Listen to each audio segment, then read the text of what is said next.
Bismillahirrahmanirrahim. Assalamualaikum warahmatullahi wabarakatuh. Berjumpa lagi di channel saya, Murli Adi. Pada kesempatan ini saya ingin membahas tentang pola hidup kita, yaitu ingin perubahan. Sekian lama kita hidup, tentunya banyak hal, banyak rasa suka duka yang kita alami. Namun kehidupan kita tidak kunjung berubah. Artinya, kalaupun berubah, tapi tidak drastis, sangat lamban sekali. Maka dari itu kita mengambil langkah-langkah. Langkah yang perlu kita ambil adalah yang pertama, ubah pola pikir kita. Kemudian mindset kita juga diubah, dan cara pandangan hidup kita juga kita ubah. Termasuk juga tempat kita, kalau bisa kita ubah. Ya. Mungkin saja di tempat yang lama itu kita nilai perkembangannya tidak mungkin terjadi lagi. Kalaupun ada perkembangan itu tidak signifikan. Maka dari itu kita perlu melakukan hijrah dari tempat yang satu ke tempat yang lain. Karena pola-pola seperti itu juga sudah ada contoh yang diberikan oleh Rasulullah Nabi Muhammad SAW ketika beliau pindah dari tanah Mekah ke tanah Madinah. Itu maksudnya adalah untuk mengubah kehidupannya. Mungkin saja di Mekah kehidupannya itu sangat ruwet, sangat komplit, dengan penuh ancaman. Di dalam beliau mengembangkan, menyiarkan agama Islam, tidak sedikit risiko yang dihadapi. Maka beliau akan segera melakukan hijrah ke tanah Madinah. Nah, begitu juga dengan kita. Mungkin saja kita tidak ada kenyamanan lagi di satu tempat, tidak ada lagi ketenangan, atau kita pikir ke depannya tidak ada prospek yang lebih baik untuk kita. Maka perlu kita mengalami atau perlu kita lakukan sebuah perubahan atau perpindahan. Ya.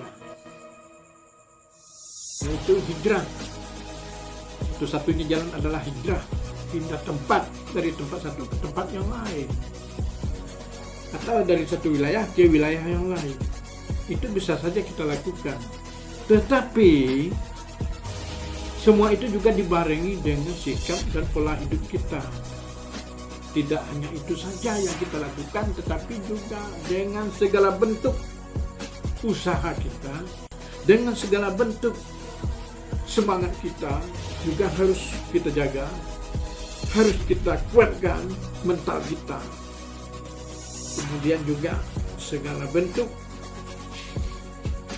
kehidupan yang dinilai baik akan kita lakukan berikutnya.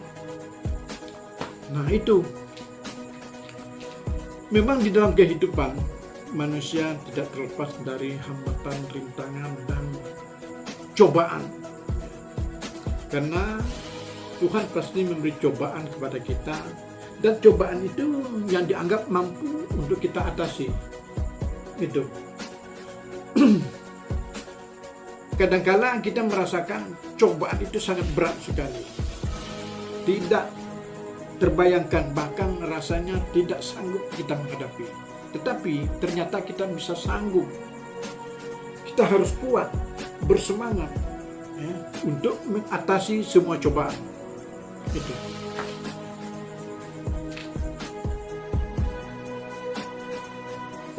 Kita perlu membayangkan bahwa kita lahir itu dari nol.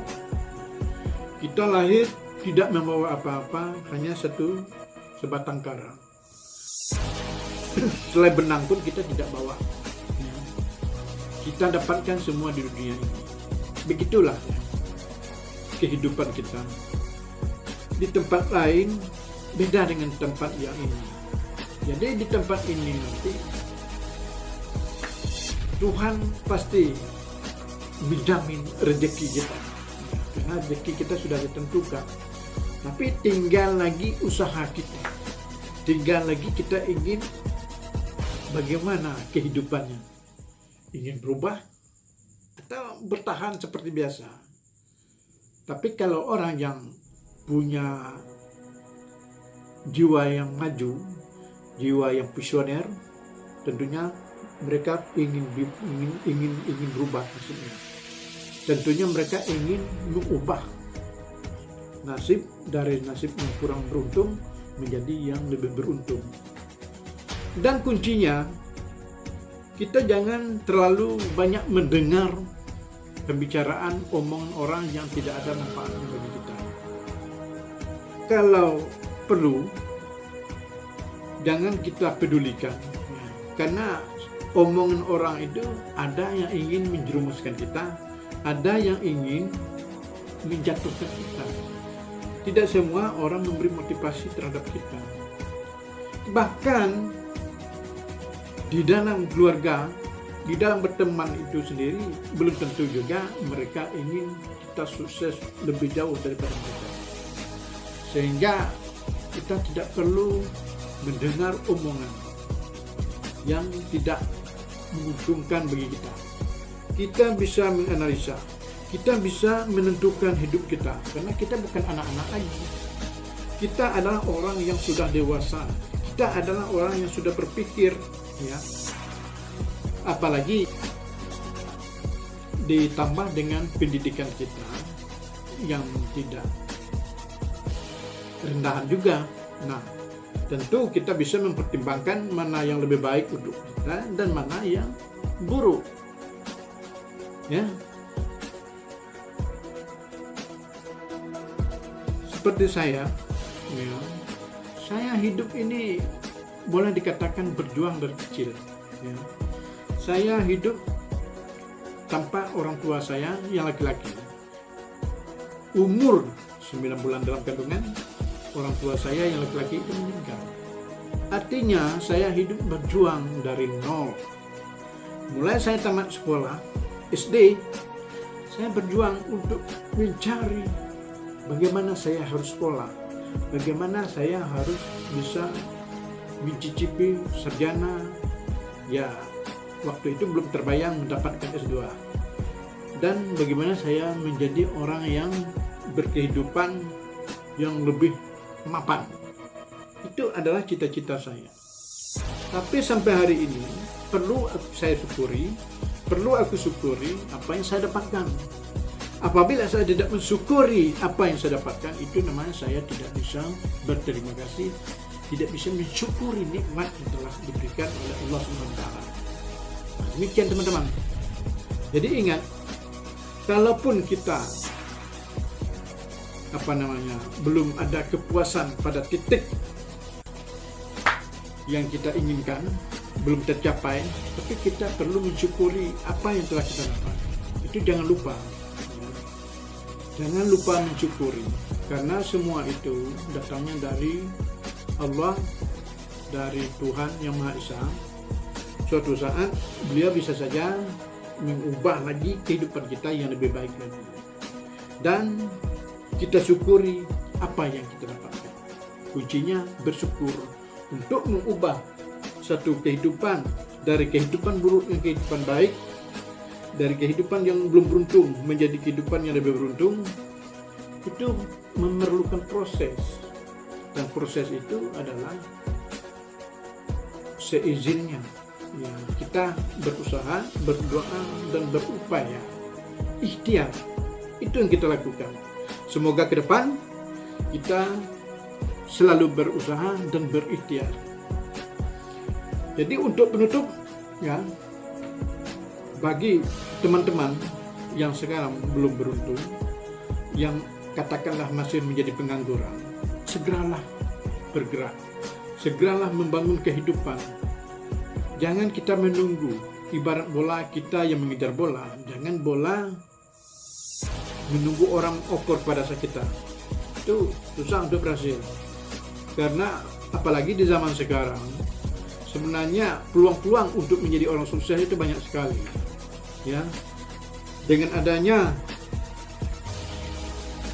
zaman yang sudah berubah, yang serba komputerisasi, yang serba teknologi, yang serba elektronik, yang serba canggih, alat-alat, internet. Nah, itu semua adalah peluang usaha. Bagaimana cara kita mengolahnya, bagaimana lagi tinggal kita yang merancang, merencanakan, dan apa yang kita buat. Fokuskan saja kepada satu tujuan. Jangan kita bercabang-cabang.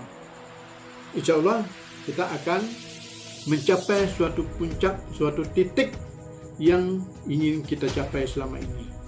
Selamat berjuang untuk kawan-kawan yang belum beruntung, dan untuk kita selalu berusaha dan berjuang untuk ingin berubah, ingin menunjukkan ya sejauh mana kita mampu di dalam mencapai kehidupan yang lebih layak dan lebih sukses, yang dikatakan sukses. Karena sukses itu juga relatif, ya.